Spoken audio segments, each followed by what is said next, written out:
নমস্কাৰ, মোৰ নাম মিতালী কুমাৰী। আশা কৰোঁ তোমালোকে সকলোৱে ভালে আছা। আজি আমি হিন্দী বিষয়ৰ অধ্যায় নং 7 পেহলি বুন কবিতাটো পঢ়িবলৈ ওলাইছো।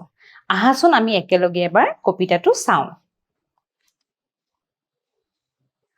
वो पावस का प्रथम दिवस जब, पावस माने बर्षा ऋतु, ठीक আছে।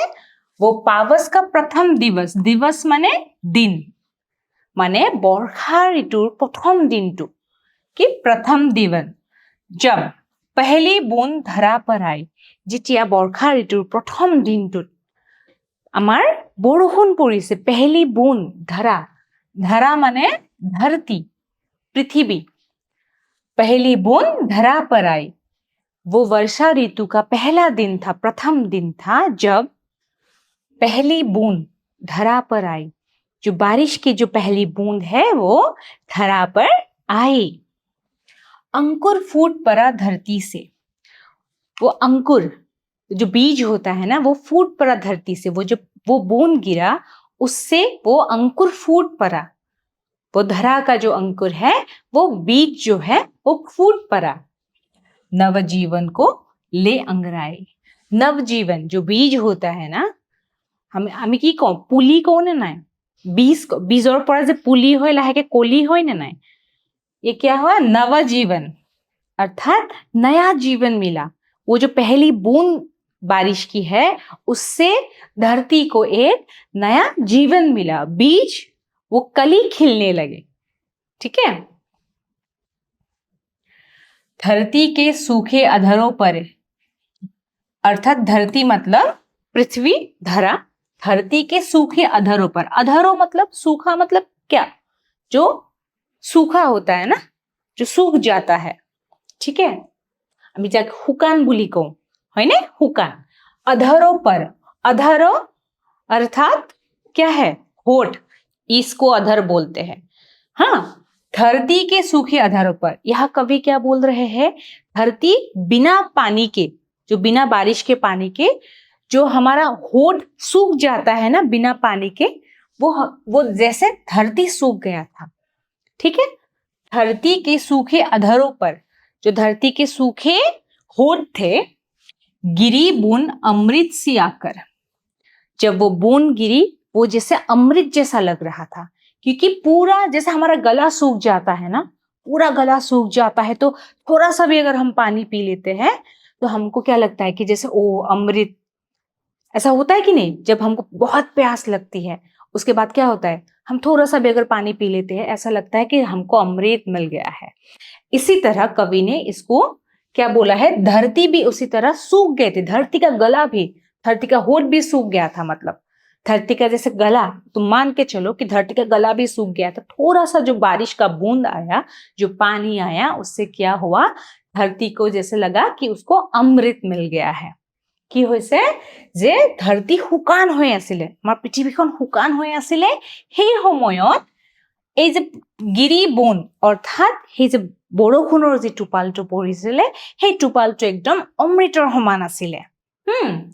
वसुंधरा की रोमावली सी, हरी दूब पुल की मुस्काई, जो रोमों की पंक्ति है धरती, ठीक है, वो जो धरती है, धरती के सुंदरी रूप जो रोमावली पंक्ति है, उसी तरह हरी घास भी पुल की मुस्काई, अर्थात हरी जो हरा भरा जो घास होता है ना, क्या होता है?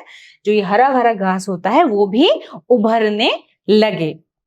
ইয়াত কি কোৱা হৈছে যে মাটিত যিবিলাক শুকান ঘাঁহ আছিলে, সেই ঘাঁহবিলাকো কি হৈছিলে? পেহেলি বুন, যেতিয়া বৰষুণৰ প্ৰথম পানীখিনি পৰিছিলে, কি হৈছিলে? ৰোমকী पंक्ति, মানে ইয়াত উদাহৰণ দিয়া হৈছে, ইয়াত প্ৰতীক অৰ্থত ব্যৱহাৰ কৰা হৈছে। रोमों की पंक्ति जैसी हरी दूब पुल की मुस्काई, हरा भरा जो घास होता है वो और उभरने लगे। जैसे पहले सूखा पड़ा हुआ था, अभी वो पानी गिरने से और उभरने लगे। पहली बूंद धरा पर आई, ये पहली बूंद की जो इंपॉर्टेंस है, पहली बूंद का जो क्या बोलते हैं उसको, हम जो पहली बूंद जब हमारी यहाँ गिरती है, हमको बहुत गर्मी लग रही है, जब हम गर्मी के मौसम के बारे में सोचो, बहुत गर्मी है एकदम, तब अचानक अगर बारिश होती है हमको कितना अच्छा लगता है। ये कवि उसी प्रकृति के बारे में, उसी वर्षा ऋतु के बारे में वर्णन कर रहे हैं। आसमान में उड़ता सागर, यहाँ देखो कवि क्या उदाहरण लेके आए हैं।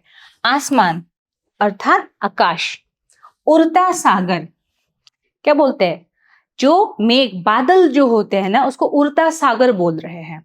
ठीक है, आकाश में उड़ता सागर लगा बिजलियों के स्वर्णिम पर। जो आकाश में जो उड़ता सागर है मतलब जो ये बादल जा रहे हैं, ठीक है, ये बादल यहां से वहां जा रहे हैं और साथ में बिजलियां भी कड़क रही है। ठीक है, बजा नगारे जगा रहे हैं, मतलब जैसे ये बिजलियां मतलब नगारे बजा रहे हैं। क्या होता है कि हमारे यहाँ जब बिजली कड़कती है ना तो बहुत आवाज होता है, जैसे कोई ढोल बजा रहा है, कोई नगारा बजा रहा है। হয়নে নহয় কোৱাচোন? এতিয়া আমি চোৱা, আমি যে ঢেৰেকনি মাৰে তেতিয়া কি হয়, বহুত আৱাজ হয়, যে কোনোবাই ঢোল বজাইছে, কোনোবাই নাগাৰা বজাইছে, হয়নে নহয়? কবিয়ে মেঘৰ গৰজনীক মেঘৰ গৰজনীক কিহৰ লগত তুলনা কৰিছে? নাগাৰা বজোৱাৰ লগত। ঠিক আছে, बादल धरती की तरुणाई, पहली बूंद धरती पर आई। बादल धरती की तरुणाई, बादल के वजह से धरती पे तरुणाई मतलब वो बारिश के वजह से। ठीक है, बादल से ही तो बारिश होती है, बारिश के वजह से, बारिश के बूंद के वजह से क्या हुआ, वो तरुणाई आ गई धरती पे। ठीक है, नीले नयनों साई अंबर, यहाँ अंबर का मतलब भी आकाश या आसमान है। यहाँ क्या बोला गया है, अंबर को यानी आकाश को नीले नयन मतलब हमारे आंखों के साथ तुलना की गई है। काली पुतली से ये जलधर, काली पुतली अर्थात ये आंख के अंदर जो काला वो जो गोल गोल होता है ना, है कि नहीं, उसको जलधर अर्थात पानी की तरह, पानी के साथ तुलना की गई है। अर्थात आसमान ये हमारा आंख है और जो ये काली पुतली है ये हमारा जलधर है। ठीक है, करुणा विगलित अश्रु बहाकर, अर्थात दुख में, करुणा विगलित मतलब दुख में, अश्रु मतलब आंखों से जो आंसू निकलते हैं, अश्रु को आंसू बोलते हैं, आंसू बहाकर अर्थात ये आंखों से जैसे अश्रु बहता है, जैसे आंसू बहता है, वैसे ही धरती की चीर प्यास बुझाई। वैसे ही मतलब धरती की जो प्यास था वो किसने बुझाया, पहली बूंद ने जो धरती पे पड़ा था। बूढ़ी धरती सस्य श्यामला, बनने को फिर से ललचाई। धरती क्योंकि बारिश थी नहीं, चारों तरफ क्या था, सूखा सूखा ही था, तो धरती बूढ़ी हो गई थी। और फिर जब पहली बूंद धरा पर आई तो बूढ़ी धरती भी सस्य श्यामला अर्थात हरा भरा, ठीक है, हरा भरा होने के लिए फिर से ललचाई, उसको फिर मन किया कि वो हरा भरा हो जाए, चारों तरफ हरियाली छा जाए। पहली बूंद धरा पर आई, पहली बूंद धरा पर आई। इस कविता के कवि है गोपाल कृष्ण कौर। कवि ने वर्षा ऋतु का वर्णन किया है, जब पहली बूंद हमारे धरती पर आते हैं और उस समय क्या क्या परिवर्तन होते हैं, आकाश का क्या परिवर्तन होता है, फिर बादल क्या करते हैं, बारिश कैसे होती है, फिर पानी कैसे गिरता है, उस सारे चीजों का बहुत एक सुंदर वर्णन हमको देखने को मिला है। ठीक है, हम आगे बढ़ते हैं। अभी मूल्यांकन का प्रश्न आया है। ठीक है, मूल्यांकन और प्रश्न बिला तुम्हारे बार सभा। यह क्या पूछा गया है, समान अर्थ वाले शब्द को चुनो। अर्थात समान अर्थ वाले मतलब समानार्थी, पर्यायवाची। ठीक है, हमारा शब्द बिला विचारिब दिसे। धरती, धरती मतलब पृथ्वी। यहाँ हम देखते हैं धरती का समान अर्थ जो एक अर्थ हो, क्या जीवन हो सकता है, नहीं हो सकता। अमृत हो सकता है, नहीं हो सकता।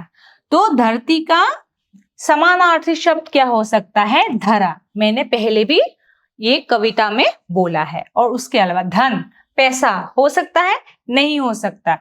वसुंधरा, धरती का एक समान अर्थ वसुंधरा भी होता है। कविता में एक शब्द का, जैसे धरा हो या धरती हो, एक शब्द का बहुत सारा समानार्थी शब्द दिया गया है। तुम लोग वो सब ढूंढ के निकालना। अभी हम दूसरे प्रश्न में जाएंगे। अभी बोलो बादल। बादल अर्थात मेघ, क्लाउड जो बोलते हैं। क्लाउड का, बादल का समानार्थी शब्द क्या है? जलधर, ये नहीं होगा। सागर, बिल्कुल नहीं होगा। बिजली, होगा कि नहीं? बोलो। बिजली होगा। मेघ होगा। बूंद नहीं होगा। ठीक है, अभी हम तीसरे प्रश्न पे आते हैं। आकाश। आकाश मतलब आसमान, स्काई। आकाश का समानार्थी शब्द धरती नहीं होगा। अंबर होगा। आकाश को हम अंबर के नाम से भी जानते हैं। आसमान होगा, क्योंकि आकाश को हम आसमान के नाम से भी जानते हैं। घन और अश्रु नहीं होगा। ठीक है, एक बार ये समानार्थी शब्द और कविता में जो शब्द अर्थ जो दिए गए हैं उसको एक बार अच्छे से देख लेना। ठीक है, आज के लिए इतना ही। ठीक है, धन्यवाद।